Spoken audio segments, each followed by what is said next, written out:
Goli la 4 na la ushindi kwa Nigeria limefungwa na Victor Osimhen mnamo dakika za nyongeza, dakika ya 109 ambayo imewapa Nigeria kushinda jumla magoli 4-1 dhidi ya Gaboni, ambapo ni mchezo wa kufuzu kombe la dunia mwaka 2026.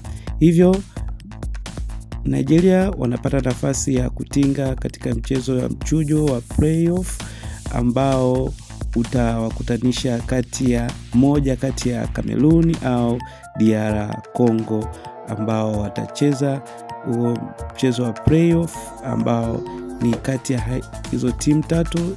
Ni nani ataweza kuingia katika hatua ya kufuzu kucheza kombe la 2026? Tuandikie maoni yako kwenye comment section.